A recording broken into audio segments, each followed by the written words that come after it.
The story begins in one of the large shelters in China, which was on the verge of ruin, but now a large truck was parked near its doors, and the system sent the main character a notification that he had been awarded points for his merits and good deeds. Meanwhile, movers were taking large boxes out of the car and heading straight to the shelter. The director of the shelter approached the main character, Mike, and thanked him for helping them, because without his help, the shelter would have to be closed.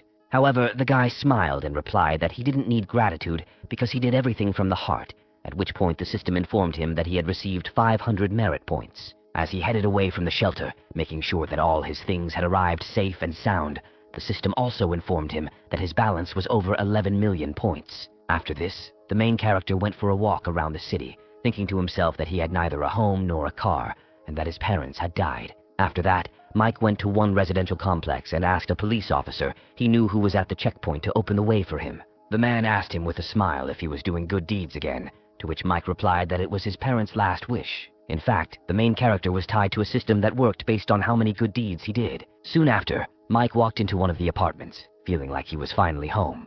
There were photographs of him and his parents on the table.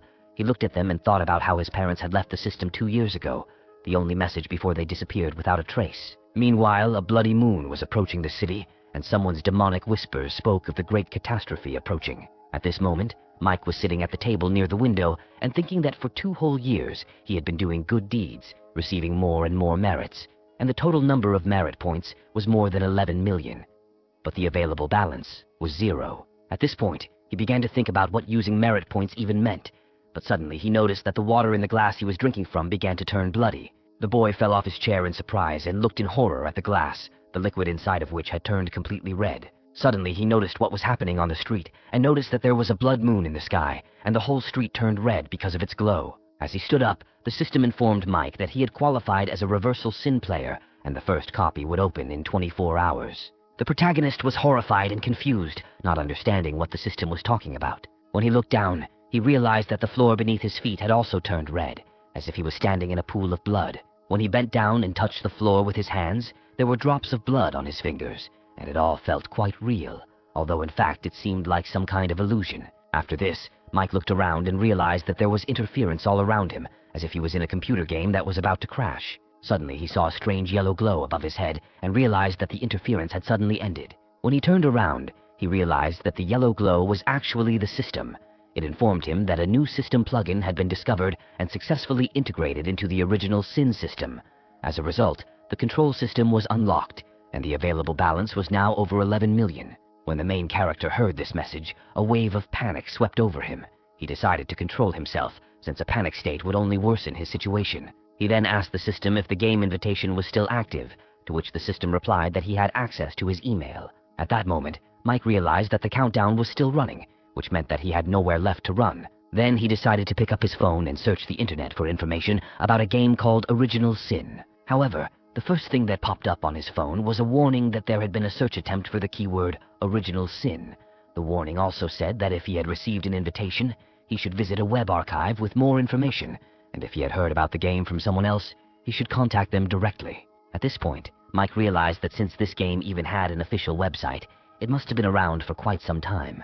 The site also stated that Mike would have to believe that the Original Sin game was not a hoax, and that human safety measures existed to quickly respond to the situation. The note stated that the game could contain many monsters and events that contradict science and common sense, so Mike needed to pay full attention to his own safety. Moreover, he had to try to survive and complete all the tasks, otherwise his game would be over. It was also reported that if the mission fails, serious consequences await him. By completing missions, he will be able to receive various rewards, treasures, special abilities, and even the fulfillment of his deepest desires. Then Mike thought about the fact that he was now dealing with a game filled with monsters and supernatural phenomena, where failure entails serious consequences. But at the same time, successful completion of tasks brings rewards, which means that in this game there are both risks and opportunities. So he decided to combine the basic plugin and figured it would have some advantages at the beginning. All that occupied his thoughts was that he had to survive and forget about what awaited him tomorrow, since he definitely could not die now. After that, the main character pulled himself together and put on special clothes, preparing to go into the game world. Over the past few days he collected food, warm clothes, water, and basic medicines. Soon he put on his smart suit and prepared to leave, looking at all the things he had collected in advance that stood in front of him. However, when he looked at the bag of food, he realized that there was interference in front of him again. At that moment, He felt that some unknown force was pulling him in, and he seemed to be dissolving into thin air.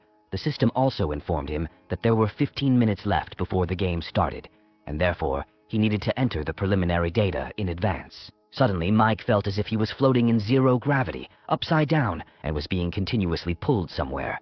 The guy was extremely outraged that no one had told him about this before. When he decided to look around and understand where he was being pulled into, he saw that in the middle of space there was a huge black hole that was attracting everything that was in its path.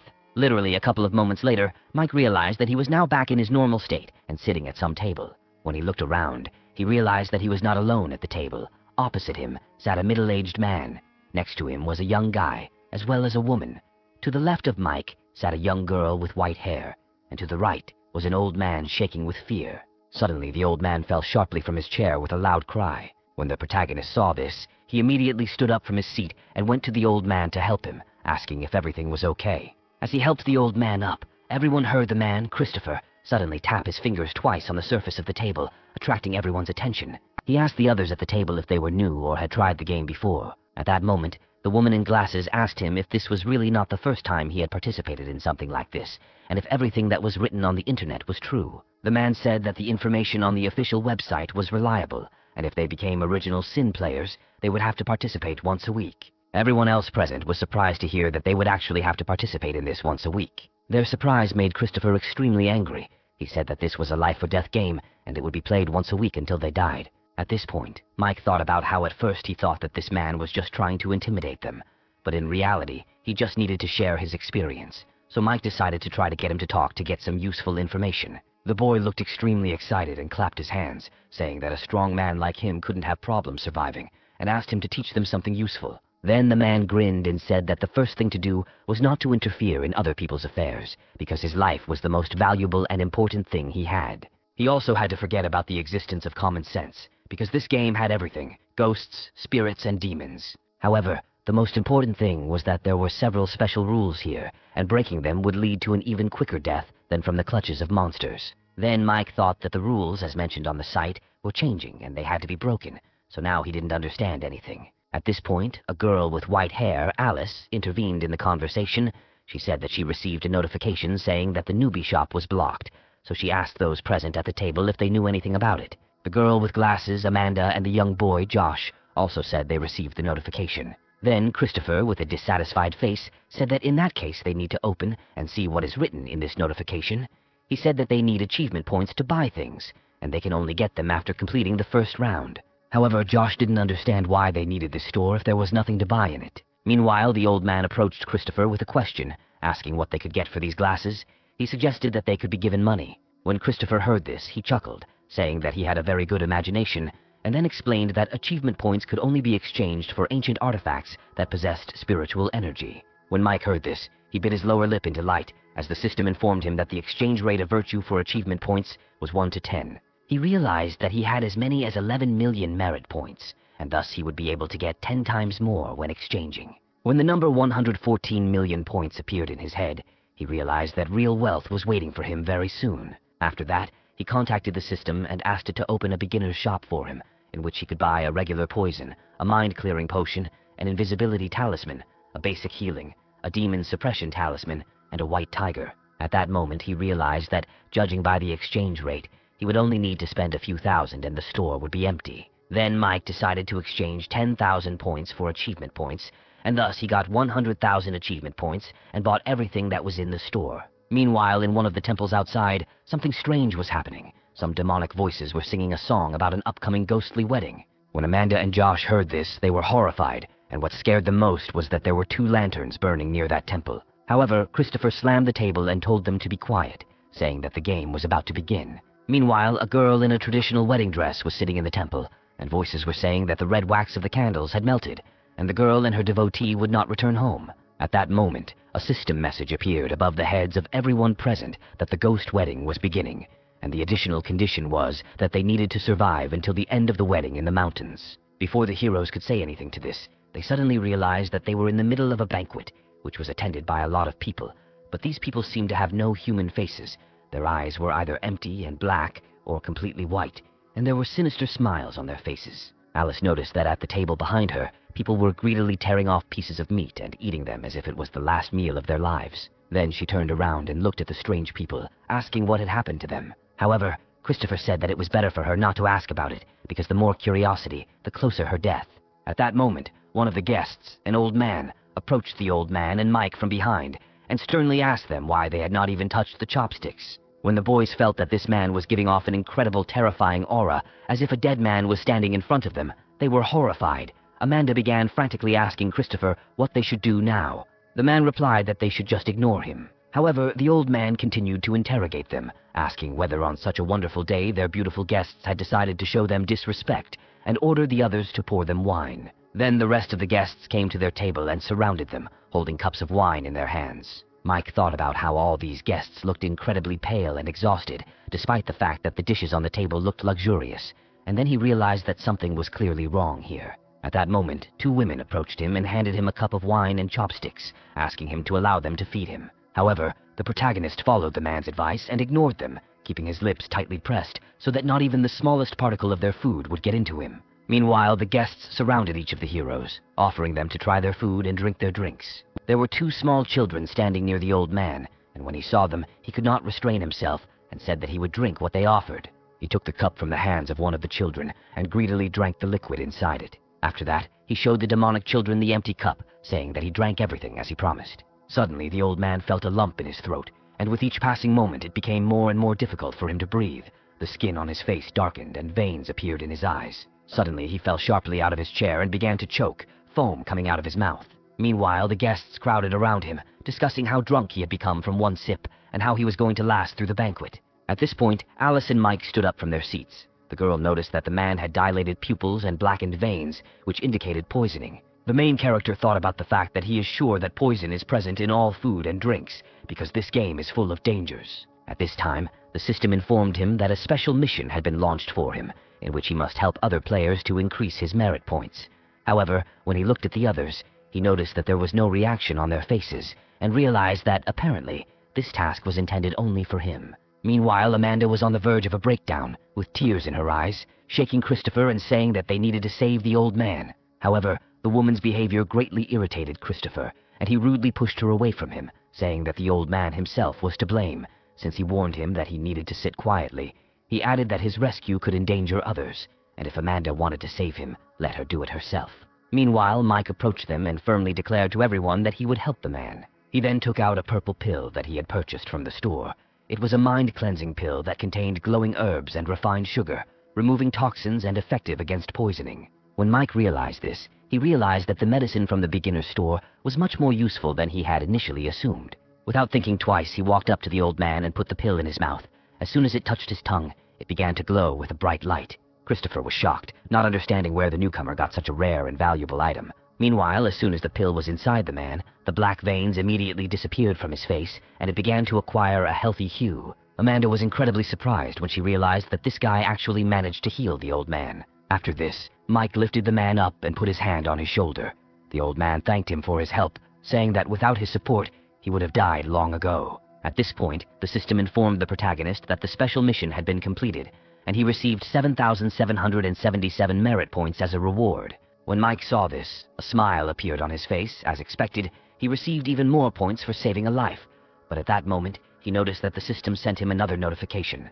It said that the Ghost Wedding in the Mountains quest had 4 missions, which involved surviving until the end of the Ghost Wedding, finding and rescuing the bride, stealing the 3 Rivers ghost statue, and finding out the truth about the wedding, so it was a series of missions. Then Mike began to realize that the basic missions were the easiest, but the rewards for them were not so great, and to get more rewards, you need to find hidden missions. Meanwhile, he led the man to one of the tables and sat him down on a chair so that he could rest and come to his senses. At that moment, he was thinking that even though he had no shortage of glasses, increasing the range of the store could help him, although all these missions were worth the effort and completion. At this moment, Alice noticed something strange and reported that all the villagers had gone somewhere. When the other heroes looked around, they realized that this was indeed the case. There was no one at the tables. Mike walked over to the plate that was lying on the table and said that it seemed like the guests had run away while they were focused on saving the old man.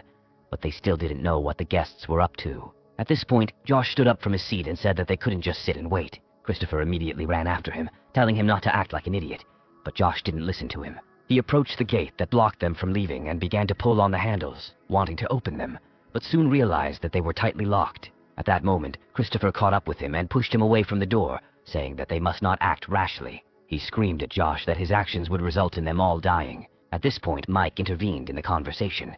He said that he agreed with Josh. The residents were clearly hostile towards them, and it was really better for them to find some way out than to sit and wait to be killed. However, Christopher stated that they had no leads, and therefore they could not claim that there were no traps on the street. However, Mike, with a smile on his face, said that they had an ally who could help them. Alice and Amanda looked at the guy in surprise, not understanding who he was talking about. As it turned out, he was referring to the girl in the red traditional costume who was inside the temple. He said that the bride would be able to help them solve this problem. Mike explained that since the marriage was to a ghost, the bride was probably a victim herself and wanted to help them. However, Christopher suggested that the bride could also be a ghost, and said that if they wanted to go to her for help, they could do so, but he would stay here. At this point, Josh expressed his desire to go with Mike to pick up the bride. Alice, although she thought that Mike was acting too decisively and assumed that he was hiding something from them, still agreed to go with him. The old man also wanted to go with the young guy, but the protagonist warned him, saying that he still needed rest, and it was better for him to stay here. Amanda was a very fearful woman, so she decided that the best option for her would be to stay with Christopher. After this, Mike approached the man and asked him to take care of those who would stay with him, promising that they would return soon, but Christopher could still call him for help if something happened. So Mike, Alice, and Josh headed to the temple to meet the bride. They reached the doors fairly quickly, and Mike opened them wide, stepping inside the temple. Inside sat a girl in a red wedding suit. On either side of her stood men in red suits, but their faces seemed inhuman. At this point, the boys realized that the room was full of strange figures, but they did not understand why they were needed in the bridal room. Then Mike said that otherwise this wedding would not be called a ghost wedding. After this, he took a white tiger figurine out of his pocket, approached the bride, and asked her to allow him to introduce himself. He said that they were random companions who had been drawn into the celebration, and then asked the girl if she wanted to run away with them and if she was ready to help them. However, there was no answer. The girl simply continued to sit silently, not reacting in any way to Mike's words. Then the main character decided to check what was under the girl's hood, and abruptly took it off. When he took off his hat, he realized with horror that in front of him was not a person, but just a paper figure. Everyone present was frightened, not understanding where the real bride was. At this point, Alice wondered why Mike was so sure that the bride really existed.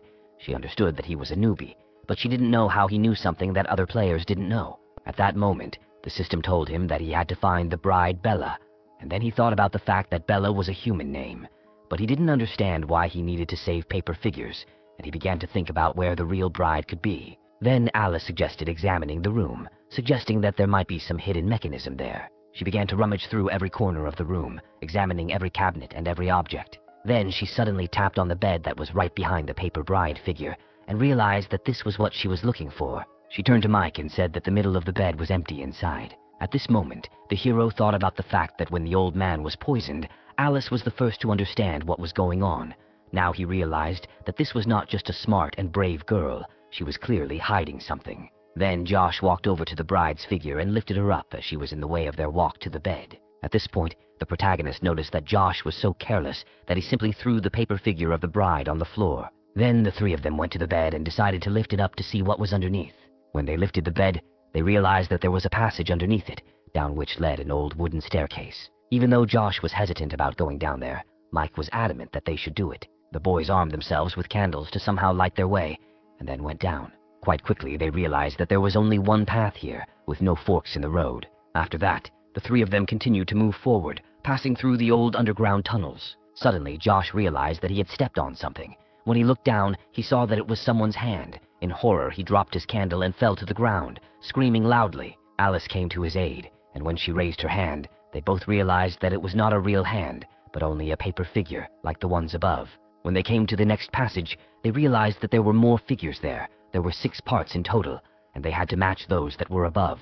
However, Josh didn't understand why all these figures were torn to shreds. However, Mike silently watched the strange figures and suddenly realized something. He said that these figures were strangely similar to themselves. He also recalled that in ancient times there was a custom according to which a bride from a wealthy family was accompanied by a dowry. It included not only jewelry and paintings, but also people. So the 6 players who arrived in the game were actually the dowry for this ghost wedding. The bride was not real, and the bridal room was fake, as was the dowry. And if Mike's thoughts were correct, then the real room was downstairs, and these figures were only hinting at their future. Then he suddenly rushed forward down the corridor, saying that they didn't have time to think, and they needed to go and save the bride immediately. Otherwise, the 3 remaining players outside would be in trouble. When they reached a certain part of the tunnel, Josh suddenly saw a strange glow ahead. Soon the boys realized that they were in front of a wooden door, the entrance to which was illuminated by 2 candles located on the wall next to it. Without further ado, they opened the door and walked inside, where they saw something that looked like an altar, surrounded by dozens of candles,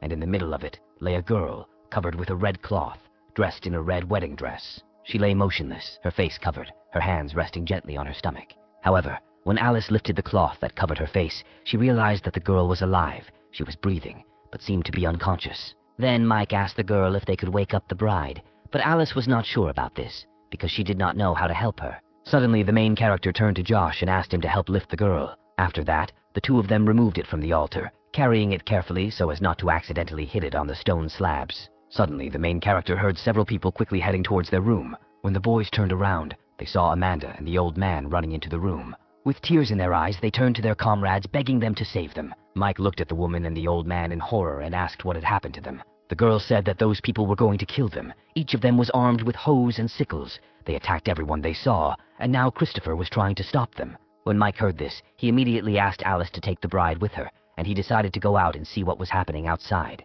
Meanwhile, local residents, armed with pitchforks and other weapons, surrounded Christopher, who was forced to defend himself alone. He called upon his ghostly servant, who was also armed, to help him, and the man warned the attackers that if they took another step, his ghostly servant would take action. However, the people did not listen to him and immediately rushed to attack. Then the ghostly servant used his weapon to push back the demonic attackers. However, at that moment, Christopher felt a strange pain in his back and screamed. Mike, who was watching everything that was happening, did not understand why the ghost servant attacked his master, and also noticed that a large wound appeared on Christopher's back.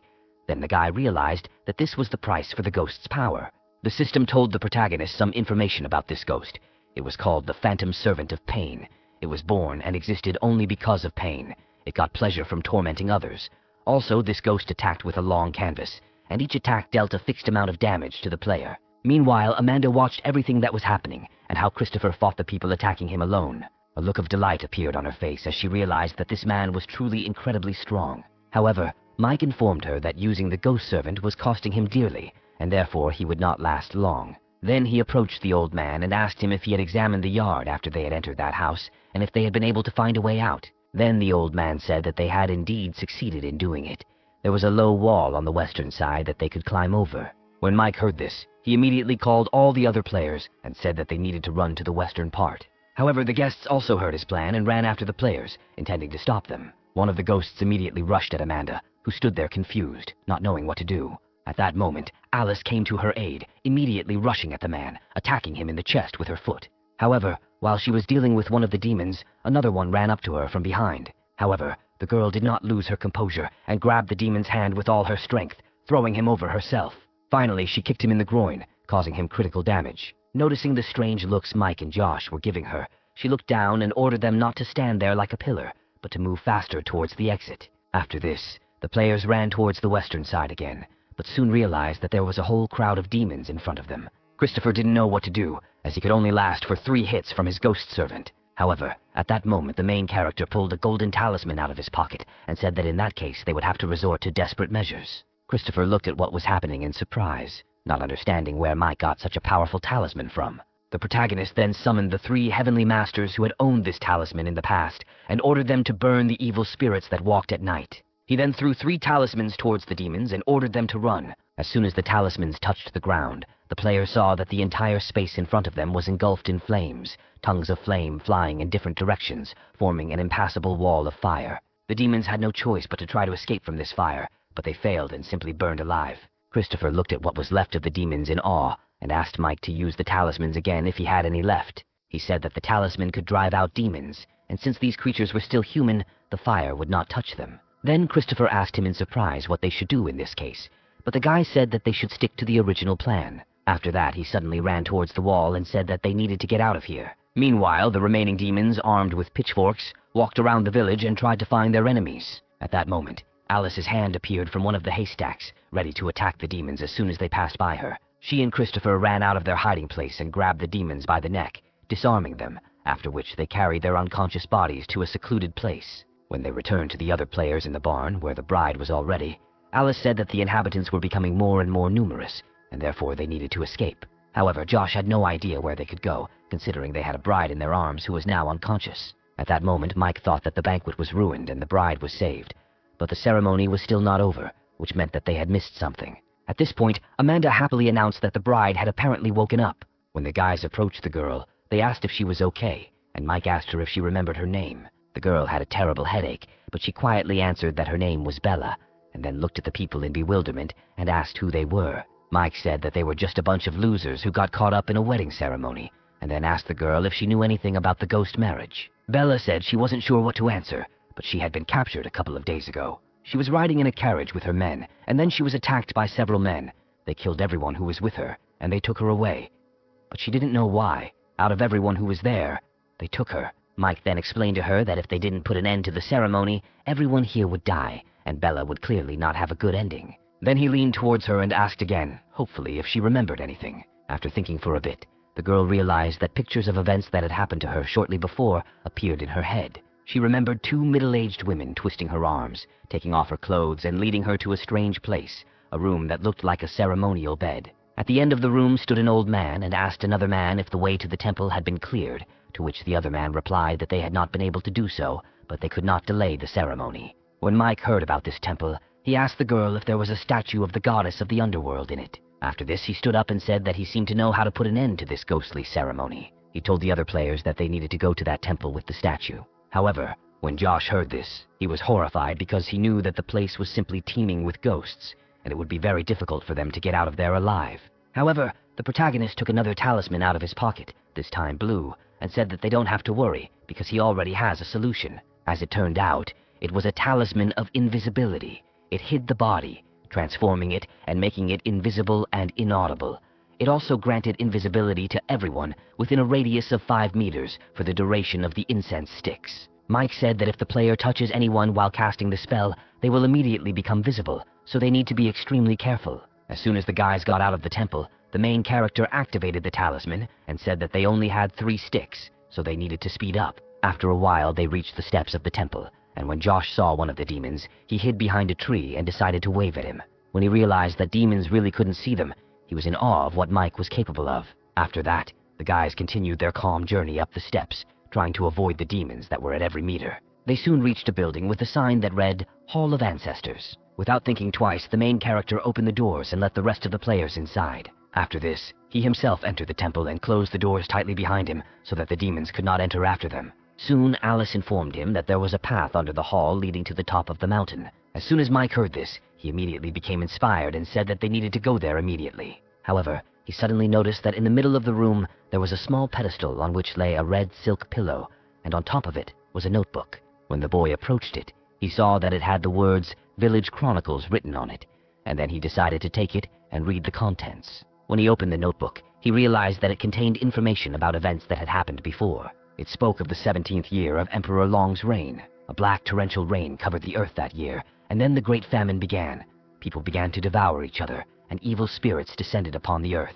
Immediately after he read the notebook, everyone else, including him, went to the right place. Since the steps were quite high, Mike extended his hand to Bella to help her up. After they had climbed the high ladder, he asked the girl if she knew what the black rain was that was mentioned in the Village Chronicles. However, the girl said that no one could answer exactly what it was, because at that time there were a lot of different rumors. Some said that the emperor was angry and killed even the most worthy of officials, and as a result, the heavens became angry and black rain fell from the sky. She also heard that it was the same rain in Guangzhou. At that moment, Josh came up behind her and started making faces, asking her if she expected the mountain to be teeming with monsters and ghosts. However, Alice liked this behavior and hit the guy on the head, ordering him to stop talking such nonsense. At this moment, the main character noticed a building that stood at the highest point of the hill they were heading to.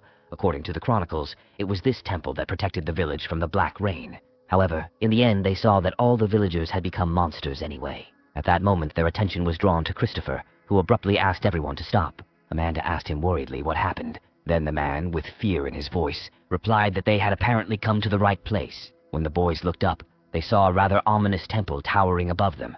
It looked more like a monster with sharp teeth and horns, reaching high into the sky than a building. As soon as they got close enough to it, the doors of the temple opened, and an incomprehensible, ominous aura began to come from there, which made all the players freeze in place. When Christopher realized that something was wrong, he said that they needed to get out of there as quickly as possible. However, at that moment, a strange man in a robe appeared at the door and began to make strange sounds, looking at the uninvited guests. At that moment, the boy saw that his hand, more like a monster's paw, touched the edge of the door. After that, the man, who looked more like a demon, smiled his demonic smile and said that since they dared to come here, they would not return back. Christopher decided that they couldn't delay, so he immediately summoned his ghost servant to fight the unknown demon. However, the old man suddenly grabbed his spirit by the whip and recognized in him the powers of an exorcist. Then he turned to Christopher, asking if he really came from a reincarnation sect. The man pointed his finger at him and said he had no idea what he was talking about. At that moment, the old man put 2 fingers to the demon's studio and said that he recognized this spirit as a wild ghost. He then stated that he was not going to be polite to him, raised his hand and formed a dark sphere with it, and then directed it towards the spirit, who immediately began to be drawn into the sphere. Mike and Alice were horrified when they realized that this old man was able to subjugate the ghost servant with one move. In just a few moments, he absorbed the spirit that Christopher had summoned, and when the man saw this, he fell to his knees, and his body began to shake with fear. The demon said that it was a great rarity to take such a spirit for himself, and jokingly blessed Christopher for such an opportunity. The man continued to sit on his knees, and it seemed to him as if his strength was leaving his body, after which he suddenly fell to the ground, losing consciousness completely. The demon then turned his attention to Bella and said that judging by her outfit, she was the bride at today's ghostly wedding. When the girl realized that the monster was addressing her, she also fell to her knees and began to cry from fear and despair. When she saw the demon approaching her, she began waving her hands and begging him not to touch her. However, the demon continued to approach her, examining her and saying that she had snow-white skin and bones like jade, noting that these idiots found the perfect bride, and the ghost mother would be very happy. However, at this point Mike intervened in the conversation and asked him why the goddess of the underworld suddenly demanded a bride. When the old man realized that he had been interrupted, he looked at the boy with a crazy look and asked him how he dared to interrupt him. However, the protagonist understood that he couldn't be afraid, and all they needed now was to stall for time. Then he smiled and said that they were accompanying the bride, and in any case they did not have much time left. At this point, the demon noticed the clothes Mike was wearing, noting that they were rather strange. After this, he approached him, put his hand on his shoulder, and said that since he dared to snap at him, his death was inevitable. Then he moved as close to him as possible, and with a scary smile on his face, asked Mike who he thought he was. Then the protagonist smiled falsely, taking something out of his pocket, and said that he was just a wandering traveler, and according to tradition, if they do not know the cause of death, then after death they become wandering spirits, so he dared to ask. Then the demon passed by him with a smile and asked him if he didn't want to become a spirit and learn more about the wedding. After that, he stated that since he was in a good mood today, he was ready to tell a little more. The demon said that in reality the mother did not need this marriage, and during the ghostly wedding the bride marries Vajrasada. As for those who accompanied the bride, they are part of the sacrificial ritual. After this, the demon pointed a rod, more like a bone, at them and told them not to worry, as he would make sure that not even a wandering spirit remained among them. He sent the ghosts straight towards the players, and the boys froze in place, not knowing what to do. The demon watched everything that was happening with a wide smile, confident that he would soon see corpses in front of him. However, he suddenly noticed that bright rays of light began to shine from behind his back, which were clearly not the result of his spell. When the smoke cleared, he saw that a huge fire tiger had appeared right in front of him, which had dispelled his spells and was now protecting the players. Mike stood in front of everyone, holding a small figurine of a white tiger that glowed with a bright yellow light. When Josh saw this, he fell to the ground and sighed with relief, because he was preparing to die, but his friend Mike saved him again. At this moment, the system informed Mike that the white tiger's spiritual power recovery was currently 85%. After this, the protagonist turned to the other players and told them to leave immediately, saying that blocking one attack consumed 15% of his spiritual power, and he needed to buy some time. Alice wanted to object, but at the last moment she decided not to do so and called the other players with her, saying that they should not interfere with Mike. At this moment, the demon was confused. He couldn't believe that there was actually a spiritually transformed artifact in front of him, since it was a mid-grade weapon, but he didn't sense any spiritual power from this boy and didn't understand how this was possible. Then he pointed his staff at Mike and asked who he really was. In response, the protagonist just shrugged his shoulders, saying that he was an ordinary wanderer, and suggested that the demon stop fighting and just chat. However, the demon was perplexed by how this guy dared to speak to him in such a tone, and began to summon a new spell. He pointed his staff at it, and another ghost flew out like a tongue of blue flame. This skill was called Ghost Flame, and after that the demon released several more fire ghosts, directing them towards Mike and the tiger. However, the main character had already managed to cover himself with a barrier that did not allow the demon's abilities to pass through. When the old man saw this, an irritated smile appeared on his face, and he said that Mike was relying on his weapon in vain. He said that when he ran out of spiritual energy, he would skin him and cut him into pieces alive. At this moment, the main character realized that he was really in a dire situation, and he urgently needed to come up with something. With his barrier destroyed, the demon continued to attack him with his demonic fire, and Mike was forced to dodge. When the demon realized that Mike had no more defensive resources left, he laughed and asked him why he suddenly stopped being sarcastic. At this point, the protagonist realized that if he continued to dodge his attacks, nothing would come of it, so he needed to seize the initiative. After that, he put out his hand and summoned the white tiger again. The fire beast appeared right behind him, then jumped over the guy and rushed to attack the demon. The tiger wanted to hit him with his powerful clawed paw, but realized that the demon was covered by a barrier. Seeing this, the old man laughed and asked Mike if he really thought that he would not be able to predict his actions. He said that without the support of spiritual power, relying only on weapons, Mike would not be able to break through the soul banner, even with the help of a tiger. The demon stated that he would use the ghostly fire of the vengeful spirits and improve his magical weapons. However, at that moment, someone threw 3 talismans towards the demon, and 3 powerful explosions occurred near his barrier, which scared him quite a bit. When he looked closely, he saw that the white-haired girl standing to the side was holding several talismans in her hands and throwing them at his defensive barrier. However, he only smirked at her, saying that she would be the next one to die. However, at that moment, he didn't even notice that a crack had appeared in his barrier. By the time he found his defenses starting to weaken, it was too late as his entire barrier was cracked, and a white tiger was already jumping on top of him. At this moment, the main character gave Alice a signal to attack the demon. As soon as the girl heard this, she threw 3 talismans towards him, and the tiger also put all his strength into the subsequent attack. Soon, a huge explosion thundered at the place where the demon barrier stood, and the blast wave threw back everyone who was near that place. At the last moment, the demon managed to jump away from the explosion site and avoid death, but all his clothes were torn, and he looked at Mike in horror, asking what he had done. When Mike realized what had happened, he smiled in surprise, saying that it seemed like the demon's spiritual energy had run out before his. In response to this, the old man only laughed, saying that this was impossible as long as the statue of the mother was intact. However, having anticipated his words, Mike said that he knew that as long as the statue of the ghost mother was intact, the spiritual power could not be depleted. When the old man realized that the guy knew how it all worked, he was extremely surprised. As it turns out, the protagonist read in a book that in the 12th year of Emperor Long's reign, a sudden flood led to the loss of his mother's statue.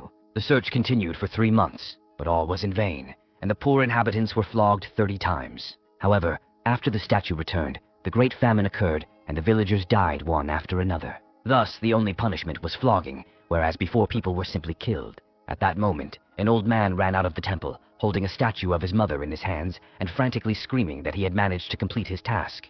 The demon saw that his relic, which was in his temple, was so brazenly stolen, and in a rage he turned to the old man, blocking his way. However, Mike and his white tiger did not let him do this, covering the poor old man with themselves. At that moment, he realized with horror that all this time they were simply trying to distract him while the old man looked for the statue. Then Mike, with a smile on his face, said that they had planned every step. He also noted that villains should not keep diaries and reveal their plans, as this makes it too easy to expose their weaknesses. He then threw the same notebook at the demon's feet, hinting that it contained everything they needed to carry out their plan. After that, the rest of the players joined them, and Josh was very happy that he would finally be able to deal with this hated demon and complete the task. The boys noticed a statue of the ghost mother standing on the ground. The protagonist knelt down and took her in his hands. At that moment, the system informed him that the mission was completed and the ghost wedding was over. When the old man heard this, at first he did not believe that this was really happening and that they could finally get out of here. Mike walked up to him and helped him up,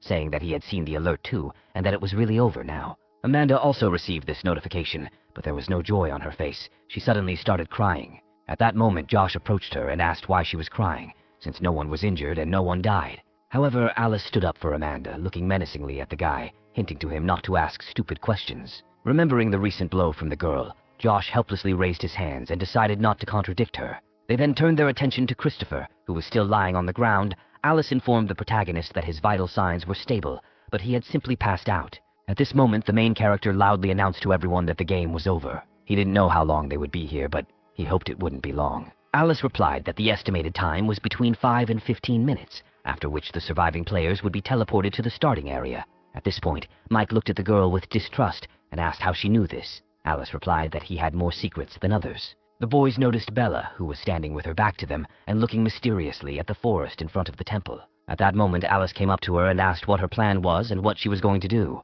The girl looked at her comrades in surprise and asked if they were really leaving. However, at that moment they suddenly heard strange sounds, similar to the sound of trampling coming from the forest. When the players turned towards the sound, they saw several riders on armored horses, resembling knights, riding out of the forest towards them. One of them stopped in front of the players and his horse reared up. Mike immediately stood in front of the others, protecting them with his body, realizing that a fight could break out. However, at this point, Bella stepped forward and addressed the riders as benefactors, asking them to stop, and stated that these people were from her family. She said she was fine and asked if they had come on her father's orders. Then one of the riders jumped off his horse and greeted the young lady, introducing himself as a warrior from the Leopard Cavalry. He apologized for being late, saying that it was an offense worthy of death.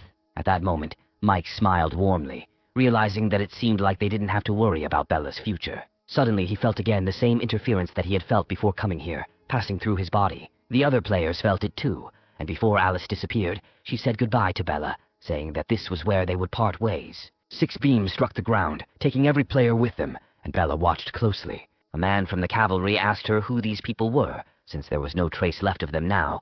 The girl replied that she did not even have time to find out their names. At this point, the system informed the protagonist that he had received 14.5 thousand achievement points and unlocked the ability to purchase special items in the store. Mike thought that the store would remain open for the next task, and he would be able to explore everything.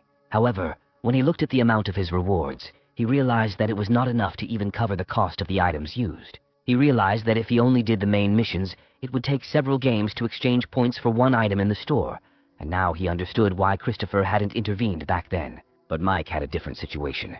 He didn't lack glasses, but goods from the store. When the system offered him to return to the real world, he agreed, and the next second he found himself in his apartment, exactly in the place from where the system had taken him into the game last time. After touching his body and clothes, he realized that he was okay, and he returned to the same place where he started.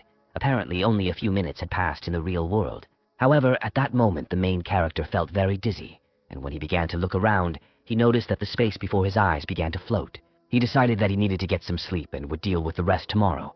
He fell onto his bed and fell asleep instantly. In the morning, the main character barely woke up because someone was knocking very actively on his door. Mike felt terrible. His head was spinning, and it seemed to him as if he had woken up from a severe hangover. Then he headed towards the door, not understanding who could come to him so early. When he opened the door, he saw Alice in front of him. She introduced herself as an employee of the Human Security Bureau and asked for his cooperation in investigating some cases. At that moment, Mike realized that the organization associated with the game was also called the Human Security Bureau, and then he asked the girl if she really appeared in the game for a reason, and now came to his apartment early in the morning.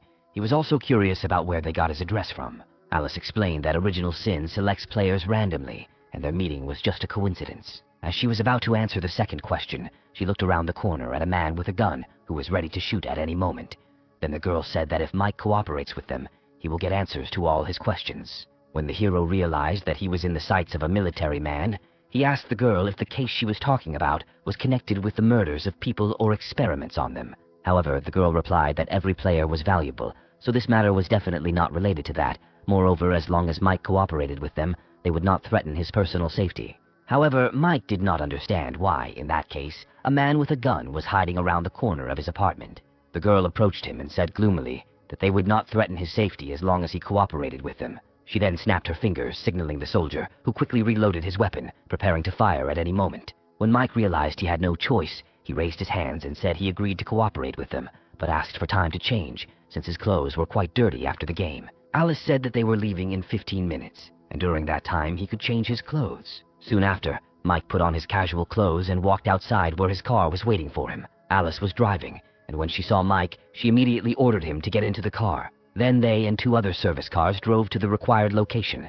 Alice said that yesterday's mission was classified as the most difficult, and the reason they survived was precisely because of Mike. She also stated that the organization did not find him yesterday, and to be more precise, she is talking about his identity. Only someone with her level of clearance can reveal the information to him. Then the girl pressed the gas and their cars went even faster. Soon they arrived at the right place. It was a tall building that looked like a university or a large government institution. As soon as they arrived at the checkpoint, a soldier immediately approached them and asked the girl to present her identification document. The girl showed him the paper, and the man scanned it with a special device. The system informed him that the leader of the group, Alice, was in front of him, and therefore the verification was passed. Immediately after this, the man greeted the manager at headquarters and said that they could pass. Immediately after that, they went to the conference room with Mike. When they entered there, the guy asked her why she brought him here, but the girl said that he would soon understand everything himself. At that moment, they heard someone knocking on the door. When the door opened, the main character saw a man in a doctor's coat in front of him. Apparently, he was his acquaintance.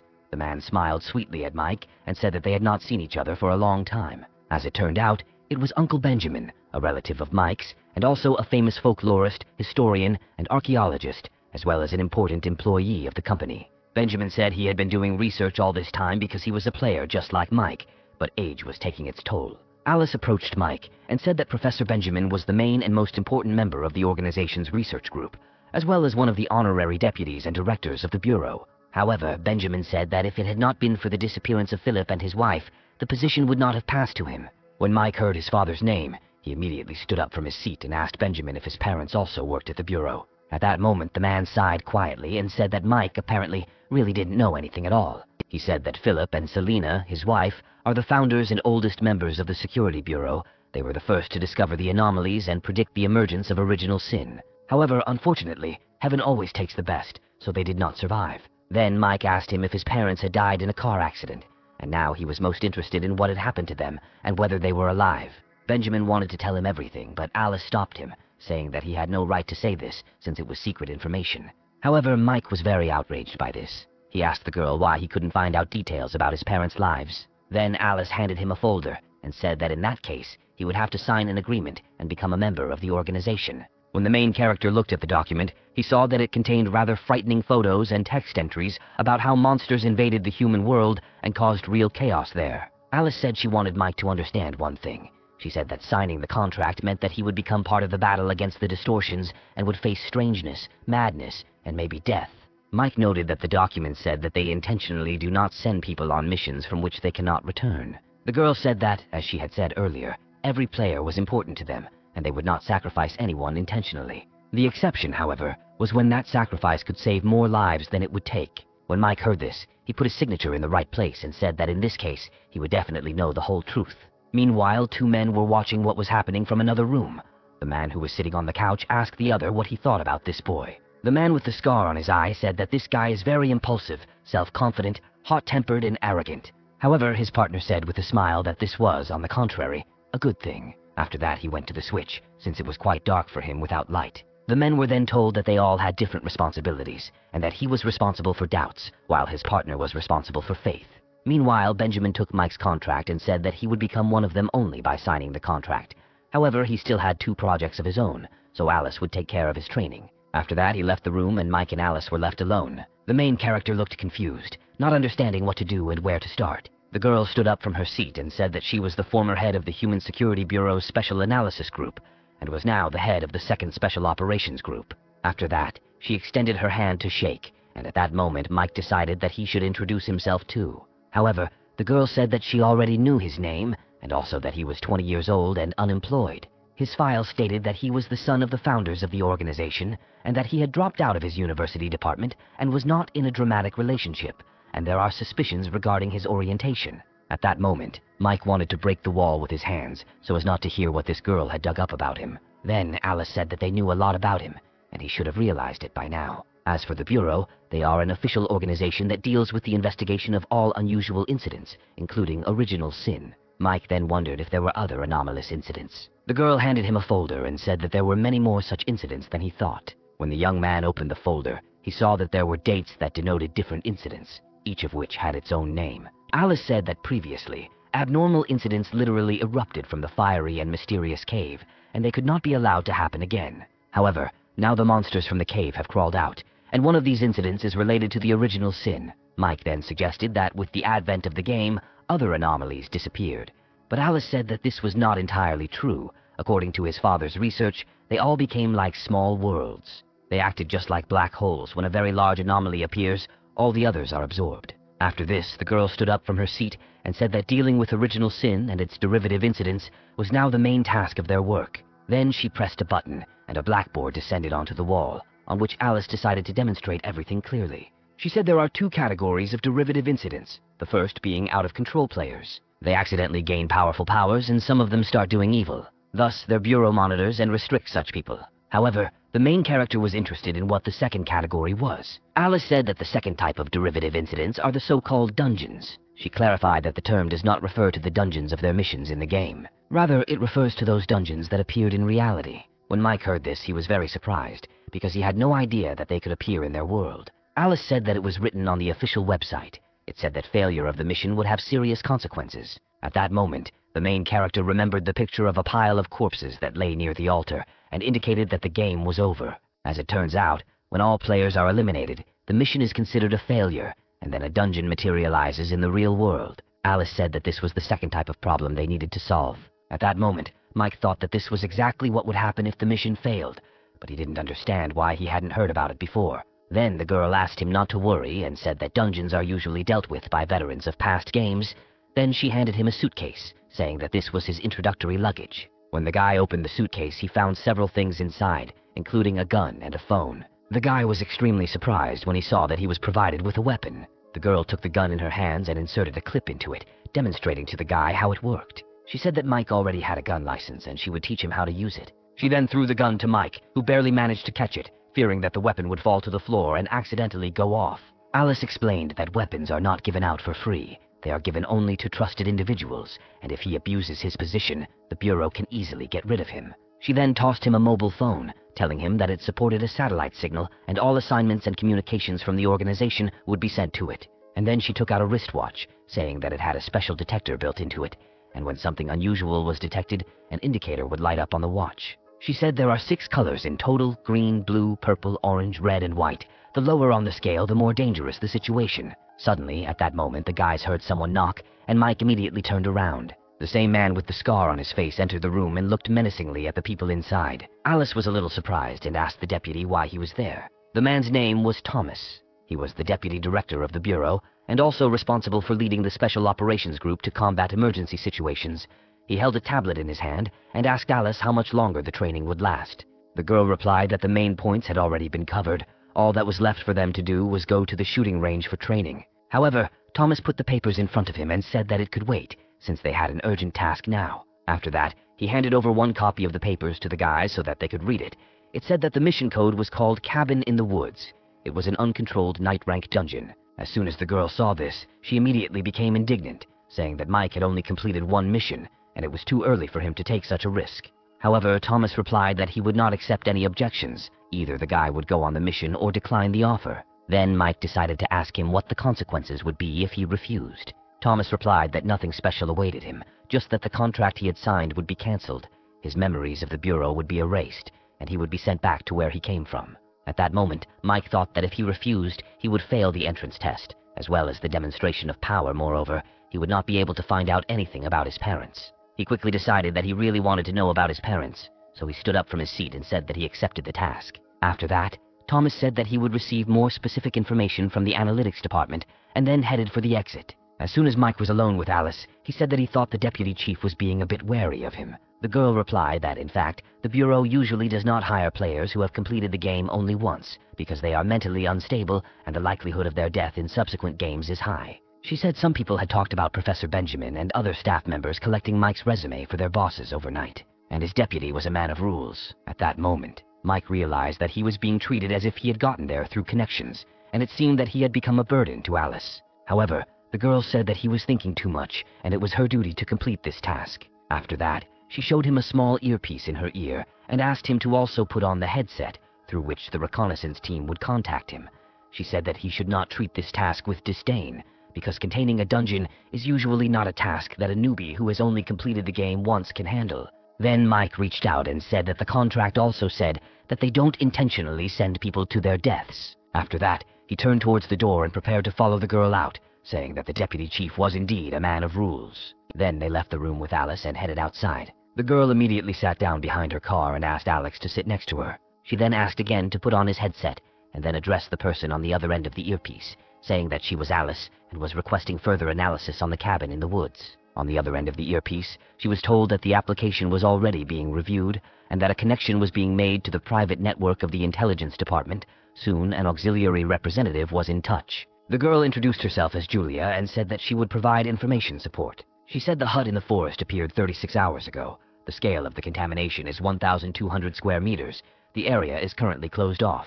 At the moment, the temporary team consists of 3 people. The team leader, Lucas, group members Alice and Mike. This is all the information about the incident with the cabin in the forest. When Alice heard this, she said that now she had no questions. When Mike realized that the veteran would be the leader of the task team, his face lit up with delight. He said that apparently the deputy was just planning to test whether he had the courage to take on this task. However, Alice said that Lucas is the kind of person you shouldn't expect much from. Mike wondered why she said that, but the girl replied that he would find out about it himself when he met him. After some time, they arrived at the right place and found a man in a long black robe who was very ill and vomiting heavily. At first, Mike was very surprised when he realized that it was indeed that same veteran standing in front of him. As it turned out, it was indeed Lucas. He was 29 years old and a disciple who had abandoned the Heavenly Master's palace. He had experience beating the game 5 times, but he suffered from alcoholism, and therefore the percentage of task completion was extremely low. Then Alice said that now he should understand why Lucas couldn't be relied upon. After this, she turned to her soldiers who were standing behind her and asked them to bring a bucket of ice water. She then immediately poured the bucket over Lucas's face to bring him back to consciousness. The man immediately jumped to his feet from the cold water and asked what was going on and why it was raining. Suddenly, he heard a voice in the blue bird and immediately fell back to the ground with a peaceful face. He said that he must still be asleep because there was no other way he could have seen the blue bird. When Alice heard this, she immediately pressed her fingers to the bridge of her nose, asking the soldiers to pour it on Lucas a few more times, and if he still didn't come to his senses, then call a couple of people and take him away from here. After everything was ready, she asked the soldier to follow her to the scene of the incident. As they walked along the road, the main character asked the girl why Lucas called her a blue bird. Alice explained that this was her previous code name, so take the intelligence information like the killer whale, whose name was Julia. Meanwhile, one of the soldiers approached the right place and pointed Alice and Mike to the building that was in front of him. As they got closer, they saw a task that looked like an ancient castle, but it emitted a strange energy. The protagonist tried to understand what he felt. It seemed to him that it was darkness or anomaly, but soon he realized that it was a feeling of imbalance. This feeling was like fragments of reality being squeezed in, and it meant that there was also an out-of-control dungeon here. Suddenly, a notification came to his watch. At that moment, the heroes wondered if it was possible that the anomaly had escaped from the dungeon. However, Alice said that this was an anomaly, but a distortion, and ordered everyone to put on protective suits, after which she asked the killer whale to determine their location to find out if the distortion was spreading. However, Mike didn't understand what distortion was and why he needed to wear any equipment. The girl said that this tension was not necessary, and decided that she should teach Mike this after using a firearm, but after real experience he would figure it out himself. She said that anomaly is a general term for all types of supernatural things, which always includes monsters, terrain, and rules, and distortions are anomalous appendages, something like a virus or radiation. These things infect normal people, distorting them and turning them into monsters. The protective suit is able to slow down the speed at which it spreads to people. At this point, Mike wondered why they didn't need a protective suit, since the anomalies were distorting ordinary people. However, suddenly he thought about his own thoughts and realized something. He realized that they didn't need a suit because they were players. Now it dawned on him that they had long since undergone the largest anomalous distortion, so they did not need the suit. Meanwhile, the killer whale informed Alice that after comparative calculations, the radius of the target's distortion increased by 50 meters in 2 hours, and there was a tendency for further spread. Alice said that the scale of the distortion was growing rapidly, which meant that the level of danger had also become higher, so she asked the girl how long it would take to quickly mobilize resources. Julia said it was too late, and there were no special operations officers left in the town on standby.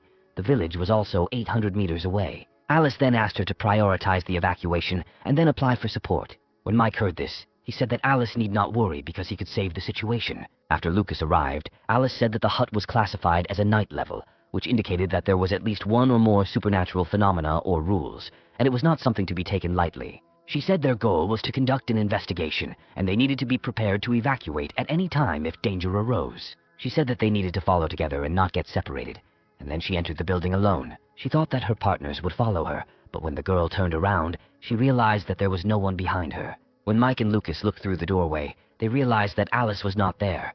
There was only an empty corridor in front of them. The men were extremely surprised when they realized that their partner had literally dissolved into this task. Mike then turned to the killer whale, saying that Alice had disappeared before their eyes, and asked her what the hell was going on. Julia told them that Alice was lost and she couldn't contact her. Mike realized that they wouldn't be able to find her using satellite positioning, and began to wonder if there was any signal there. At this point, Lucas pulled back a little, sobering up, and said that when they were on the ground, she had been moved to another location, and obviously it would be impossible to contact her here. He then drank the entire bottle of rum and noticed that the orca had mentioned space issues when they sent the advance party here. Julia confirmed that the transmitting group encountered a spatial folding phenomenon. The length of the corridor exceeded the actual length of the building, and after opening the doors, the situation became chaotic. However, there had never been a case of forced displacement in space before. Usually, changes occurred in the dungeons, and the reconnaissance team recommended abandoning the operation and waiting for reinforcements. Lucas approached Mike, noting that the rules of the space were the most unpleasant thing, and asked if he wanted to quit. Mike just sighed and asked with a determined expression on his face to give him a minute. He then mentally requested the system to open a store to exchange rewards. The next moment, a whole assortment of different magical items that the system had to offer appeared before him. Meanwhile, Alice tirelessly tried to contact the killer whale and asked her to respond as soon as she received a message. However, her phone reported that there was no signal in that location, and then the girl realized that she would not be able to contact Julia and, apparently, had gotten herself into something bad. Alice then turned around and looked at the open door through which she had entered the building, deciding that she just needed to get out of here. She ran to the door and seemed to go outside, but the moment she crossed the doorway, she felt a strange sensation. Before she could even touch the step, the space before her eyes changed. She found herself back in the very place she had just left, standing once again in front of the door leading outside. At that moment, Alice realized that she was dealing with a spatial fold. She decided to try to exit through this door several more times in different ways, but none of them were successful. Wherever she went, she always returned to the same place, and there was no way out of this situation. The girl then decided that since she couldn't leave, she would have to continue her exploration inside. Meanwhile, Mike and Lucas also headed deeper into the building, and the further they walked along the corridor, the more they felt the ominous aura emanating from the dark spaces. They stood in front of the entrance to another hall, which was so dark that nothing could be seen. Lucas asked his partner if he was going to go inside. Mike looked ahead with a smile and replied that he was definitely going to do it. At that moment, they entered the next hall together with Alice. Mike turned to the killer whale again, asking her to repeat the information about the key to solving the dungeon. The girl said that at the moment the transmitting group received 3 clues. The first clue was that the art museum was run by a family of 3, and some of the squad members had received a spiritual vision and saw their picture of life.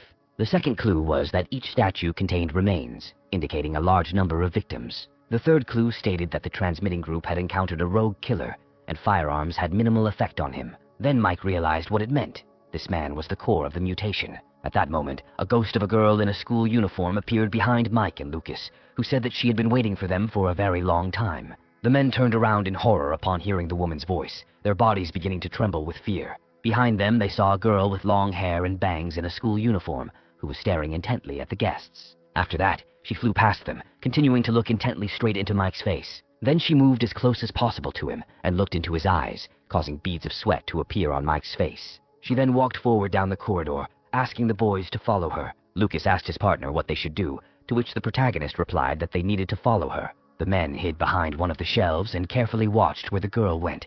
It turned out that she flew to the end of the corridor and climbed into one of the paintings that hung on the wall. Then Mike asked Lucas why he wasn't dealing with this, since he was a Taoist, and it was his job to deal with things like this. In response, Lucas just smiled and said that there were no signs in this world, and he was a convinced materialist. However, this did not convince Mike, and he pointed his finger at the ghost girl, telling Lucas to tell her this right to her face. After the ghost disappeared into the painting, Lucas approached it and examined it closely, noting that it was an anomaly involving a powerful distortion that manifested itself in the form of a ghost. At this point, the orca informed Mike that according to data, anomalies often manifest themselves in the form of legends or monsters from classical literature, and it is currently believed that people's thoughts influence their creation. Then the main character scratched his head and asked the girl what the difference was. Instead, Lucas explained to him that it was like someone being struck dead by lightning. In ancient times, people believed that lightning was punishing them for their bad deeds. However, it is now believed that this occurs because a person stands under a tall tree during heavy rain. Then he took another sip of rum and said that the first option was superstition, and the second was science. After that, Mike walked up to the painting and looked at it carefully, thinking about what the girl wanted to tell them when she called them to this painting. The main character looked at the painting and realized that it depicted a building, from the window of which the same girl was sticking out and waving to some guy. Then he assumed that in this way, she was asking for help. Then they suddenly saw a ghostly girl coming out of another painting and decided to go there. The painting depicted a murder scene, a girl sitting around the corner and crying, while a man with an axe in his hands killed the very guy she called from the street. Mike realized that the girl was warning them to be careful around her father. At that moment, a stone statue of a man appeared behind them with the same axe that was depicted in the painting. The man was wearing knightly armor.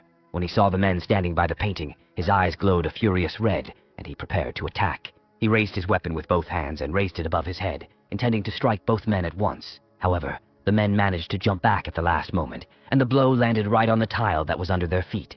The blow was so strong that the stone slab turned to dust. After that, the guys decided that they couldn't delay and use their skills. Mike used his talismans and Lucas used his magic chains. Soon, a powerful explosion was heard at the place where the knight was.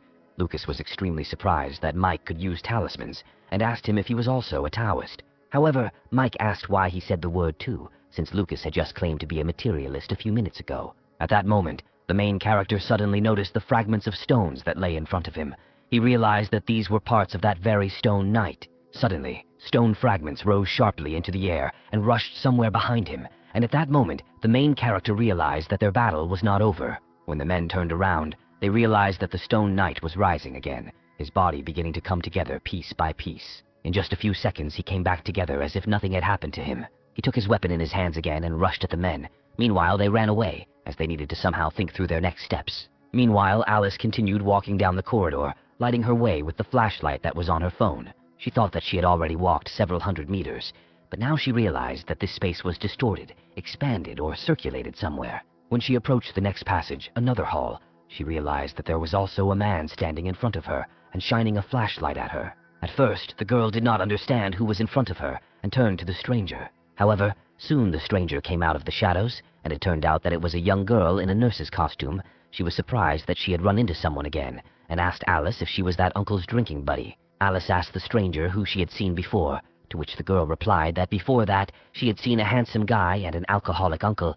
They said that they were looking for their friend, and now the girl began to guess that they were talking about Alice. Then Alice replied that those men were indeed her comrades, but she was interested in the question of who this nurse was. The girl thought to herself that the transmitting group had blocked off the hut in the forest as soon as it appeared, and no civilian could enter it. In that case, she had questions about how this student ended up here. However, the girl, with a smile on her face, replied that she was a streamer and was broadcasting here about the supernatural. Alice didn't understand what she meant, and then the girl smiled sweetly, said that her name was Anna, and she was very popular. However, Anna quickly realized that Alice did not recognize her, and this upset her greatly, since she was confident in her popularity. Then she said that not only had she not found anything, but she had also been warned that she had entered forbidden territory, so the girl said that she was leaving, and now Alice would have to look for her comrades herself.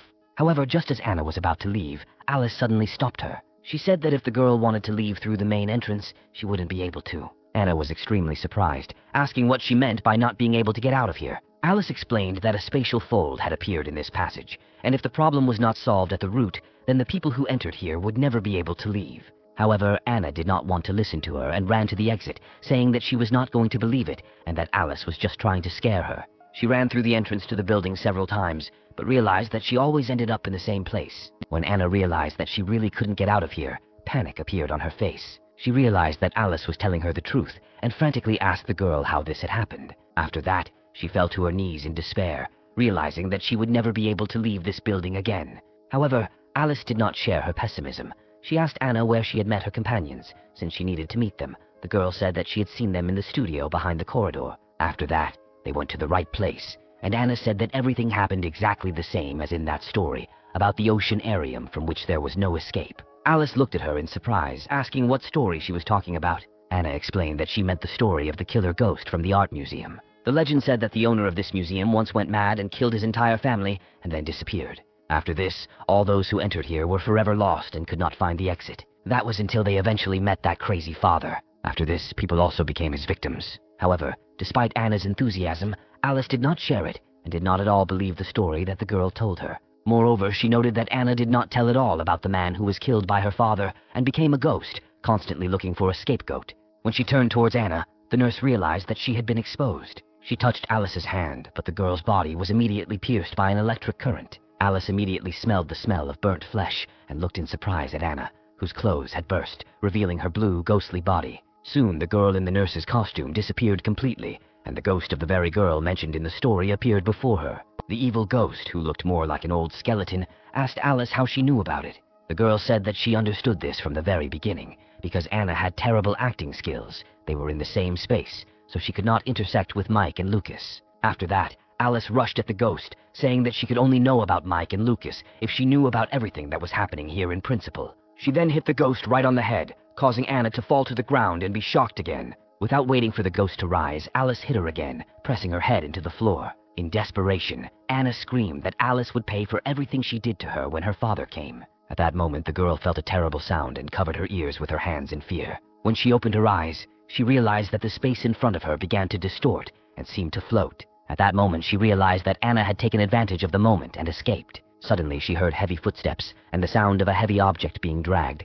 Alice quickly realized that it was the same father from her story. Meanwhile, Mike and Lucas hid from the ghost behind the door. At some point, they realized that everything had finally calmed down. However, Lucas noted that he felt like he had seen a similar scene in horror movies many times. The two main characters thought they had escaped, and just as they were breathing a sigh of relief, the killer appeared and said he had found them. Mike also understood that at the end of the story, the killer kills each of the main characters with a knife, and that is where their story ends. However, he decided not to despair, and looked out from behind the door, saying that his father's statue was indeed missing, so they could not lose a minute. After this, Lucas immediately followed him out, and they headed further down the corridor. Mike said he was rushing to investigate, and said they had smashed the statues a total of 11 times. Of these, 3 times were done with the money sword, then 7 times with magic talismans, and once in combination. The fact is that even using different attack methods, the result was the same during the restoration of the statue. Lucas was extremely surprised when he realized that Mike had been watching the whole thing. Then the protagonist continued, saying that the statue was resurrecting too perfectly, and so much so that it did not match its own fighting power, so he decided to carefully observe the process of its resurrection. Then Mike noticed that with each resurrection, energy came from outside. Lucas was even more surprised when he realized that his partner had noticed even such details. Then the main character looked at a certain place and said that he saw it absolutely clearly. After this, the men went up to the 2nd floor, and Mike stopped right next to the stairs. He used a skill called Yin Pupils. It was a gifted ability, costing 150,000 achievement points. It improved visual acuity and provided an additional field of vision in which things outside the surrounding world appeared, and also during the acquisition of heavenly eyes, one could open the pupils and look into the soul of Yan. Depending on the misfortune, the observers died early. Then the main character approached one of the doors and said that it was from this room that the energy for the resurrection of the statue came. They went inside and saw that all the walls of the room were covered with paintings. Suddenly, Lucas realized that it was incredibly cold in this room, and so he asked Mike what they were looking for here, to which the hero replied that for now, he was just looking around. Suddenly, his attention was drawn to a painting of a knight fighting a dragon, and at that moment, the hero realized that the aura they needed was emanating from this painting. The men immediately approached the painting and removed it from the wall. Behind it, they found a hole in the wall that seemed to lead somewhere. They realized that in the room behind the wall, there was something like an altar, and in the middle of the pentagram, there was a strange magic mirror. Mike said that the pacifying talismans contain fire and explosions, so they are not suitable for such a small space. Then Lucas realized that he needed help and called on his money cross, saying that evil spirits and evil forces would be punished. After that, he aimed a blow straight at the middle of the magic mirror, intending to destroy it. However, when they realized that Lucas's projection had disappeared and nothing else had happened, they were extremely surprised, not understanding where the entity had gone. At that moment, they heard the voice of a girl who was summoning the blue lightning skill. The men immediately realized that it was Alice's voice. At that moment, Lucas noticed that someone's silhouettes appeared in the mirror. When the men looked more closely, they realized that in the mirror they saw Alice, who had fought with the very same stone knight. Immediately after this, Mike turned to Lucas, asking if she could contact Alice, but the girl said that the signal transmission was difficult, and at present, receiving information from Alice is only available one way. While watching Alice and the knight fight, Mike said that they should find a way to contact her. At least the essence of the altar is on her side. Then Lucas said that he had a way, because in the dungeon he received a skill called the Mechanism of Drunken Sleep. However, to carry it out, he needed to drink strong wine and fall asleep, but unfortunately, he had already finished all his wine. However, the main character had a solution. With the help of the system, he got a whole vase of wine from the drunken immortal. Then he gave him another barrel of alcohol. The third bottle was a decoction of precious liquid jade, which could also be useful to Lucas. When the man saw this, saliva began to flow from his mouth, and Mike asked him if this was enough for him to get drunk, to which the man replied that this was enough for him to die 3 times from drunkenness. He picked up one of the jars and asked Mike if he knew the technique that made it possible to extract such excellent rare wine. However, Mike replied that he doesn't know the technique, but he has a lot of achievement points. Meanwhile, Alice continued to fight the knight, not understanding why he kept regenerating again and again, and her attacks seemed to do no harm to him. At that moment, she suddenly heard Lucas's voice, but she didn't understand where it was coming from. When she turned back, she saw a small ghost behind her, which was an exact copy of Lucas. The man said that they were in different spaces, and he came to give her a solution to deal with this anomaly. The girl looked at Lucas's projection in surprise and asked what she needed to do. The man explained that this statue is an immortal body. No matter how much you destroy it, it will all be useless. To defeat this anomaly, it is necessary to destroy the altar that feeds it with energy. It is hidden behind a painting on the second floor, in the third room on the left. Only in this space can it be destroyed. After that, he also told the girl that every second counted, since the knight had almost recovered. Alice decided not to delay, and immediately ran to the right room, trying to avoid the knight's attack. Meanwhile, the main character watched everything that was happening through a magic mirror, hoping that everything would go smoothly. At that moment, he suddenly noticed the very painting that was radiating an aura. He looked at it more closely, and realized that the corner of the canvas was slightly deviating from the frame. Then the guy went up to the painting and decided to remove the canvas from it, looking at what was underneath. Meanwhile, Alice arrived at the right room, and Lucas pointed out that the painting was located there. However, at that moment they saw Anna's head appear from behind the door, screaming incredibly loudly as soon as she saw Alice in front of her. The girl was forced to cover her ears with her hands, as her scream was incredibly loud, and Lucas's projection flew straight at the ghost. However, the knight had already caught up with them, and with one blow of his weapon he sawed Lucas's projection in half, preventing him from reaching his daughter. At that moment, the real Lucas woke up in the corner of the room, not understanding what had just happened to him. At this moment, the main character, who was sitting next to the painting, informed his partner that everything was not so simple here. When he noticed that Lucas was awake, he told him to help him. The man asked his partner what he was doing, since at the moment the anomaly had detained Alice. However, Mike replied that he already knew about it, and was therefore looking for a way to save her, and asked Lucas to look at the painting that was behind him. The man glanced at the painting, which depicted men and a young girl, and asked his partner what was wrong with it. Mike explained that it was the original. The culprit was not the father, but his daughter, who, having become addicted to dark rituals, turned her own father into a monster. In the painting they had seen before, she was not asking for help, but was luring passers-by into the museum. At that moment, Lucas realized that it was no surprise that she hadn't let them into the office, but now he was interested in what Mike was doing right now. The protagonist replied that he was currently looking for her essence. After she was reborn as an evil spirit, her essence remained in the self-portrait. If they destroy the painting, they won't kill her, but they will seriously injure her. He said that Anna thought she was clever by separating them in order to break them one by one. However, at the same time, she can only be on one side, and this is what will cause her defeat. After this, the men immediately rushed to tear up all the paintings that were in this room. Meanwhile, Alice continued to fight the knight and his daughter, but her strength was running out. Anna looked at her from behind the door, screaming that Alice was about to die. However, at that moment, the ghost felt as if her body had given birth to someone's blow. Before she could even process it, she felt that Guy Lucas was tearing the paintings apart, thus tearing her body apart. Meanwhile, Alice noticed that the girl was literally starting to fall apart. She looked at the ghosts and saw that Anna's head had been cut off from her body, and her knight father was beginning to fall apart into small pieces. At that moment, Lucas and Mike realized that the girl had come here to stop them. They immediately threw away the paintings and prepared their weapons to fight her. Anna herself and her father stood behind the door, preparing for a 2-on-2 fight. The battle was hard fought, but the men still managed to win, and all that was left of the knight was a pile of soulless stones. Lucas's strength was running low, and he told Mike, asking if he could hold out a little longer. When Mike heard this, he handed him a figurine of a tiger sitting on a cube. Lucas looked at the figurine in surprise, not understanding what it was, and then he touched it with his hand, and it suddenly began to glow. At that moment, the man realized that he was holding an artifact of average quality in his hands, and asked Mike where he got such a good thing. The hero replied that it was his inheritance from his parents. However, the boys soon realized that the fight with the ghosts was still not over, and the knight began to gradually recover.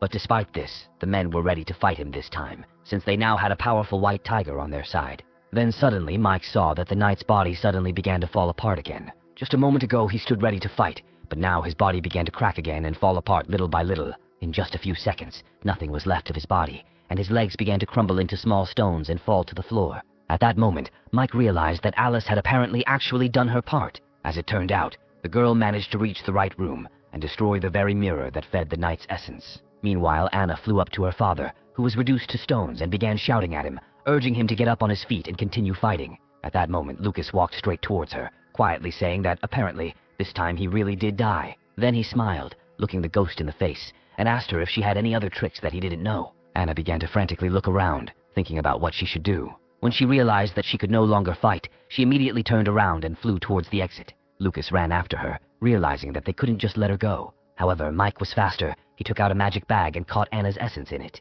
When he tied the bag, he felt that the ghost was trying to get out of there, but she was unable to do so. Lucas was extremely surprised when he realized that Mike had managed to seal this ghost girl in a bag. He said that this anomaly is capable of creating distortions, so according to the Bureau's rules, such things cannot be kept on one's person.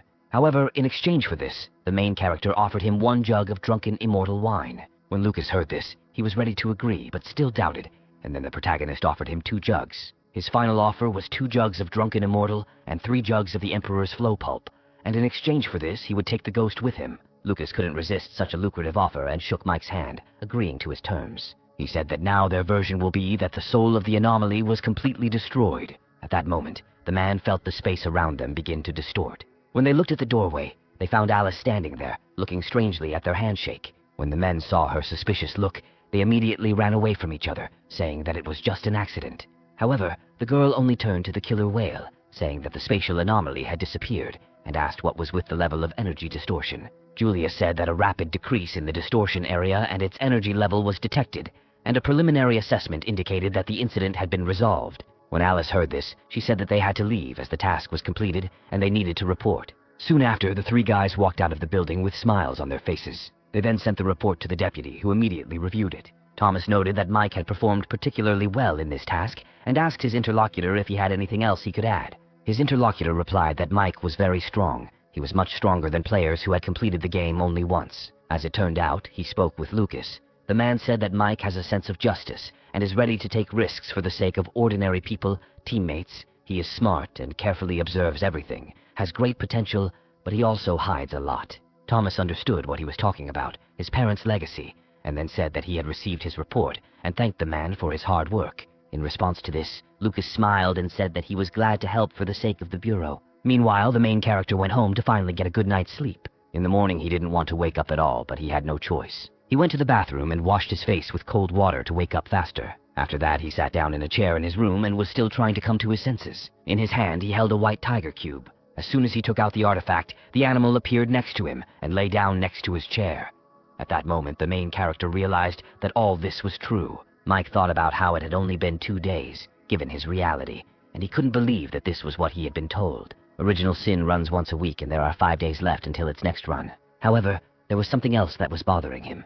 Deputy Director Thomas had said that he didn't like it when Mike used privileges, and now it seemed that his attitude towards him was too hostile. He also suggested that Thomas might simply be wary, and even his parents' personal files were classified. Mike then realized that all safety precautions were now in place for their cooperation. Suddenly he noticed his phone and realized that someone was calling him, but the number was unknown. When he picked up the phone, a female voice screamed out loudly, causing Mike to take the phone away from his ear. As it turned out, he was talking to a young girl who introduced herself as Ophelia and said that she would be his assistant. The girl sat at the computer holding a lollipop in her hands and said that she would like to build a good relationship with Mike. However, the main character did not even understand who Ophelia was and why she was calling him. Then the girl said that yesterday, Mike only had a temporary assistant, and a permanent one would be appointed a little later, and it seemed that the previous assistant was a friend of the Bluebird. When Mike realized she was talking about Alice, he asked Ophelia why she didn't call her by name.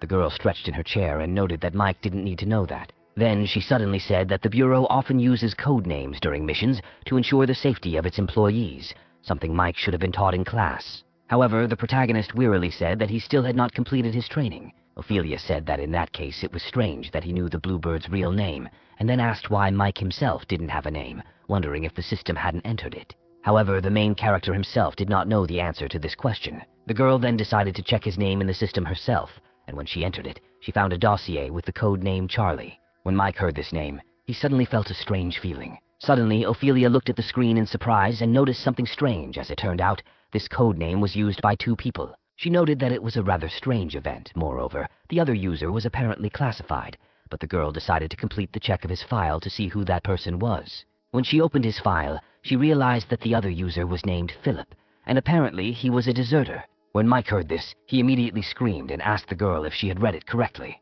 At that moment, all of Ophelia's computers started to display alerts about danger. The girl said that apparently the connection had been lost, so she asked Mike to wait until she sorted out the problem, and then she would call him again. However, Mike demanded an immediate answer from her, asking what happened to that deserter. When he looked down at his phone, he realized that there was also a danger message there, so their phone call was dropped. He began to think to himself about why his father was suspected of desertion when he was supposed to be an elder, but if all of this was true, Then everything became crystal clear to him. After that, his phone rang again, and the guy immediately thought it was Ophelia. He picked up the phone and shouted for an explanation from the girl, but he soon realized that it was not Ophelia. It turned out that Alice had called him, and now she was puzzled as to why Mike was so agitated. He said that he had just spoken to his assistant, but Alice was not particularly interested, and said that his badge and all the study materials were ready and would be delivered by courier right to his door. After a while, there was a knock on his door, and Mike went to open it for the courier. When he opened the door, he saw a man wearing glasses and a suit standing there, holding a small box in his hands and asking Mike to check his things that were in it.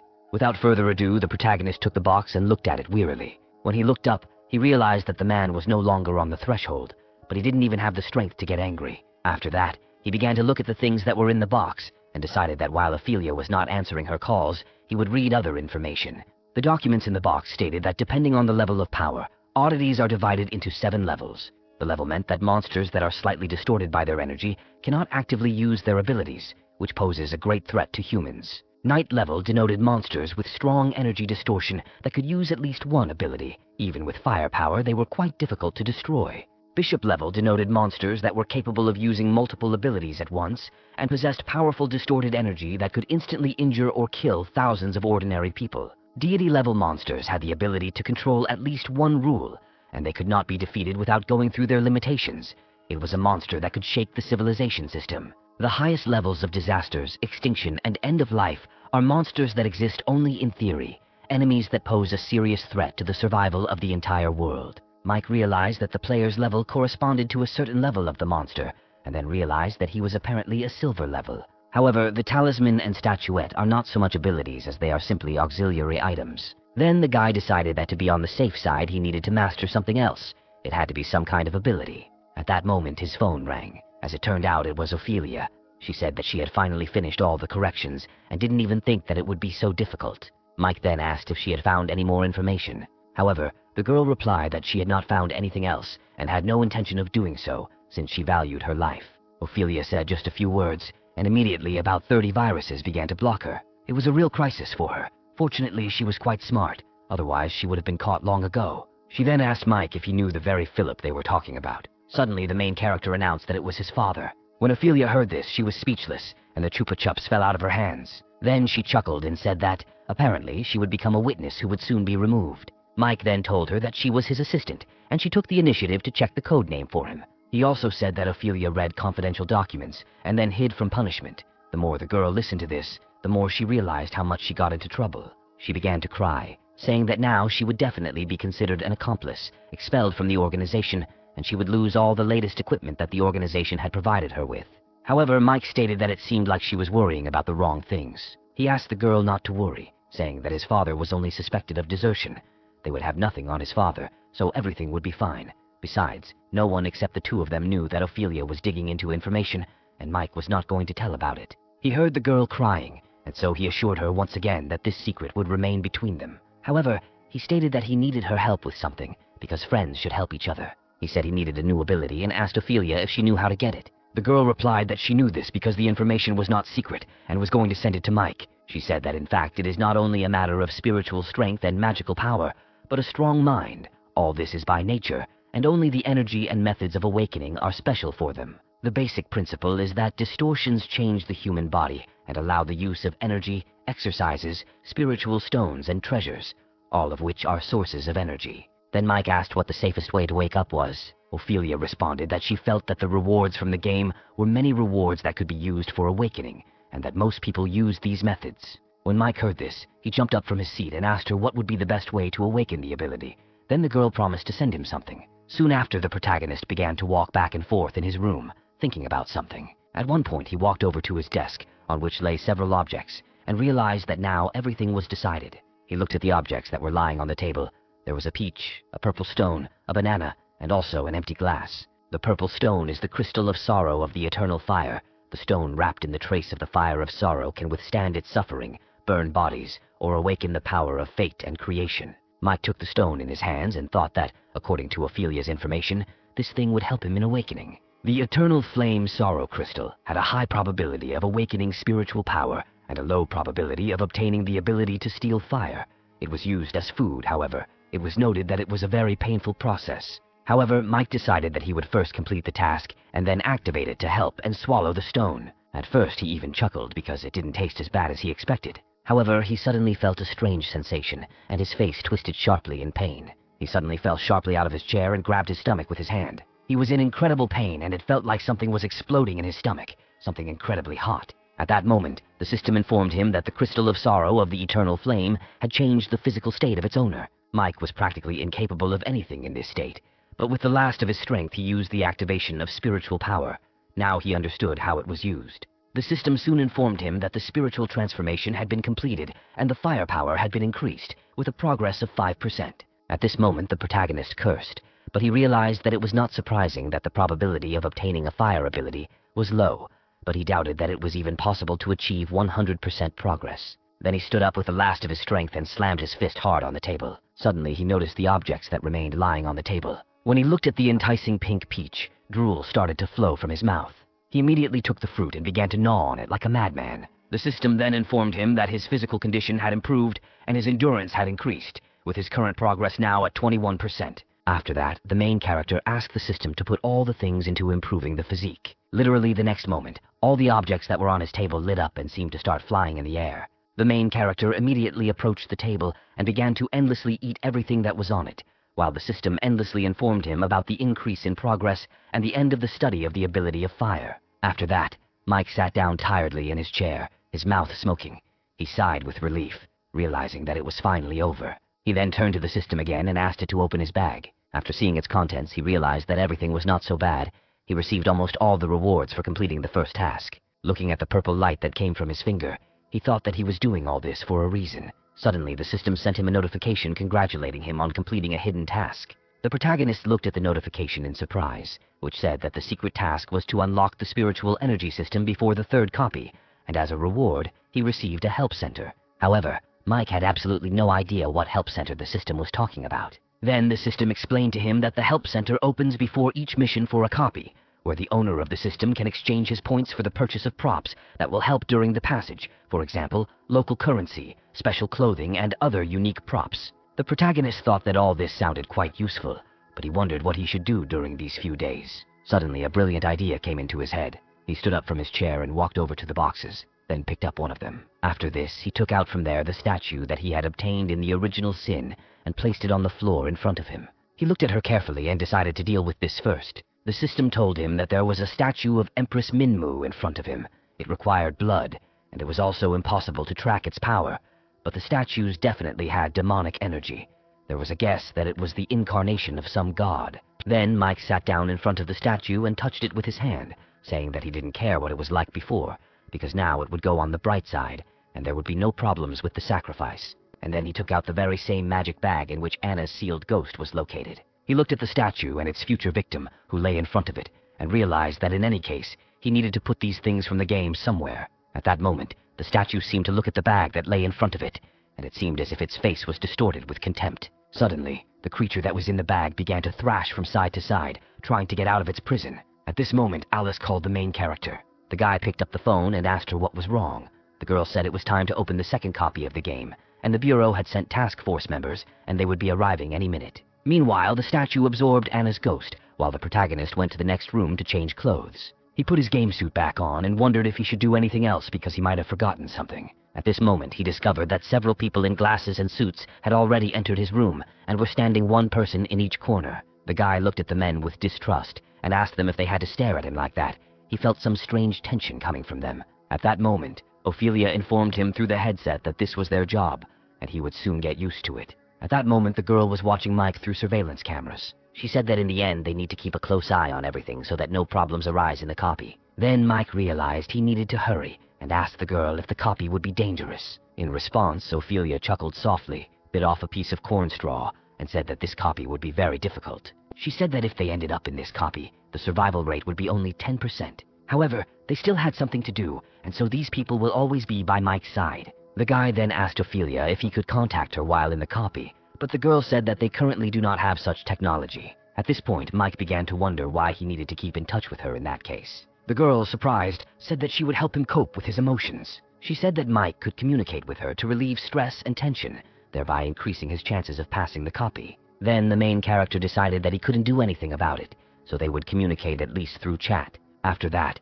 the system informed him that there were 15 minutes left before the game started, and he needed to enter the preparation area early, after which Mike felt that interference was appearing in the space around him again. After that, he disappeared from the room, leaving behind only dust. One of the bodyguards reported on his earpiece that Mike had entered the game and was on alert. Soon, the protagonist realized that he had teleported to another place. When he looked around, he realized that he was on a practically empty bus. He looked ahead and saw that there was a man sitting behind the wheel, and they were driving along a wide road somewhere ahead. When the protagonist looked around, he saw several more people who had joined the game.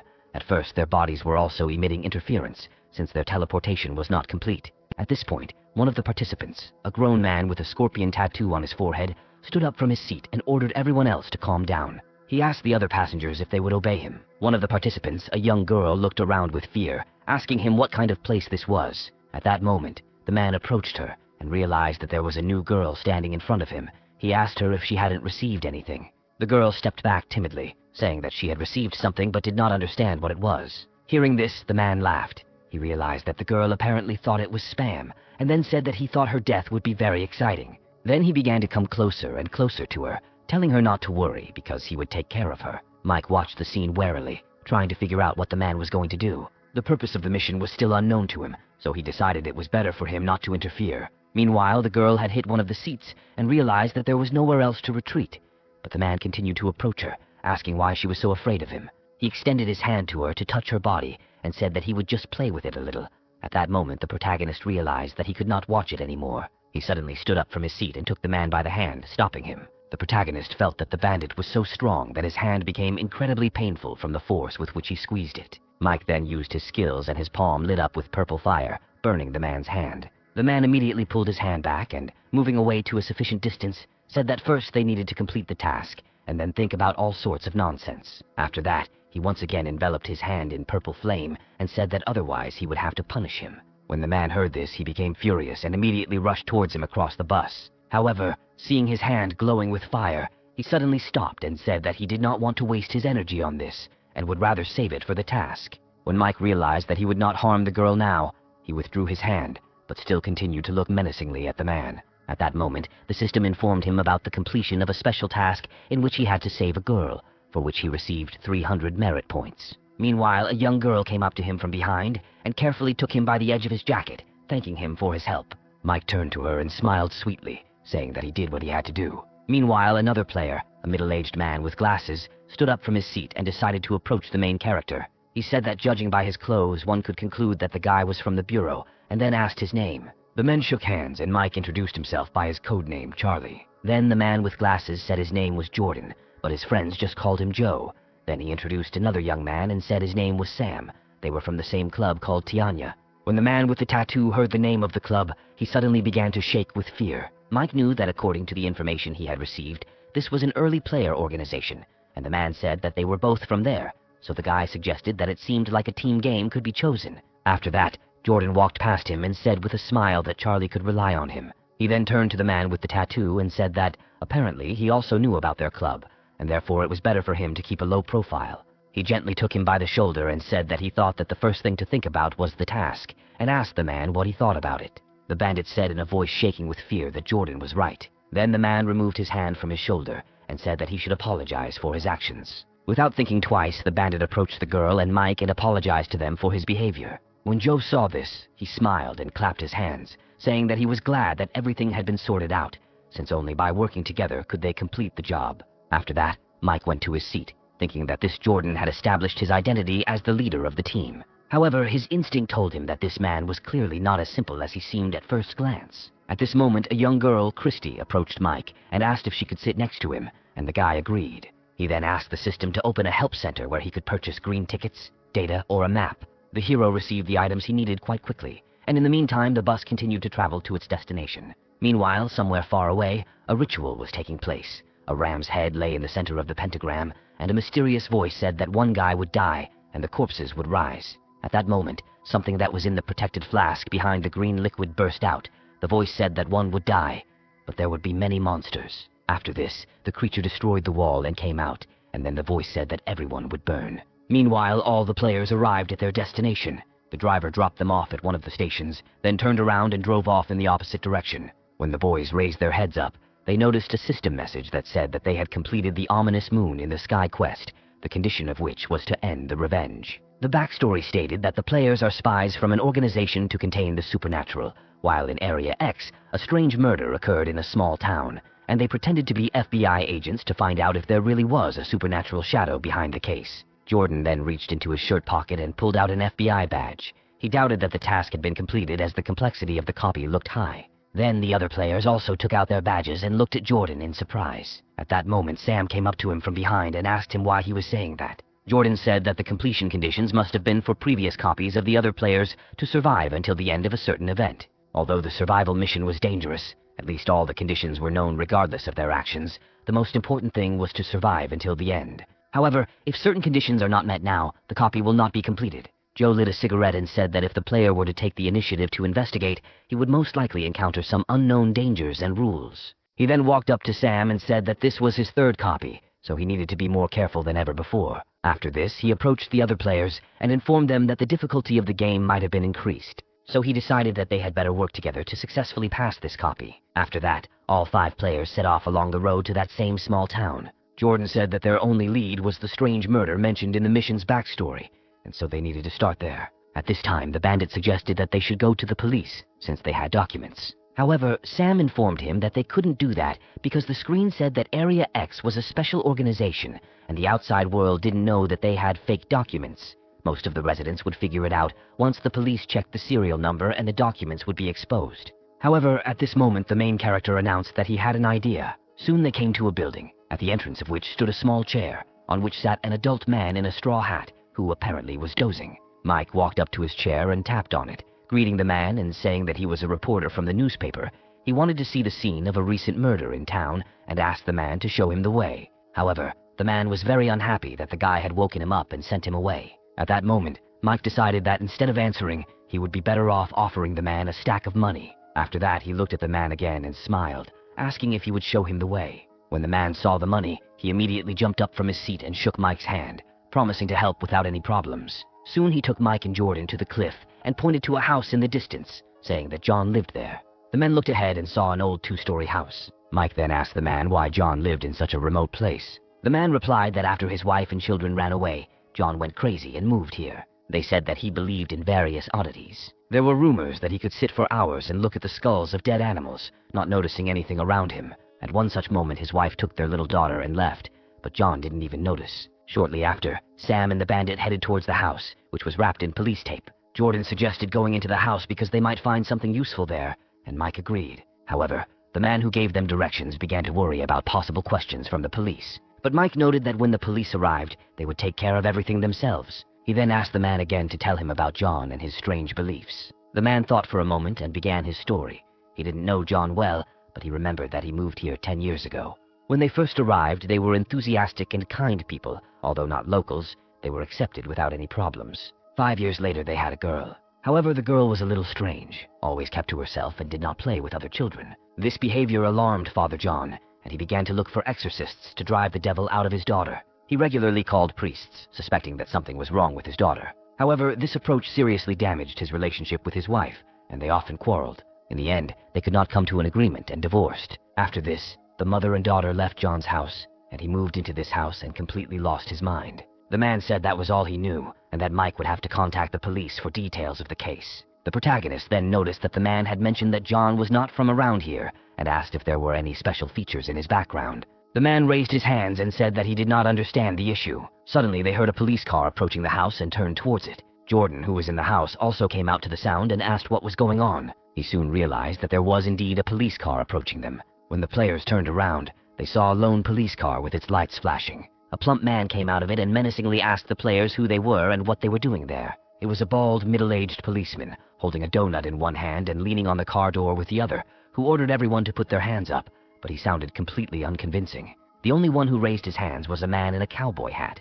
He addressed Officer Max, saying that they were reporters who had come to collect evidence for the case, but the policeman told him to shut up, saying that they could not be at the crime scene. He then walked up to Mike and asked if they were indeed reporters, to which the protagonist smiled broadly and confirmed, after which he showed his ID. Sam was extremely surprised, not understanding where Mike got his reporter's ID from, but Jordan advised him to just watch. At this point, Officer Sam carefully examined the package that Mike had given him, and opening it, saw several $1,000s. He understood what the reporter was hinting at and said with a smile that he had a very good ID, but still could not move freely here. In response, Mike put his hand on his shoulder and said that they were only there to take some photos for a report.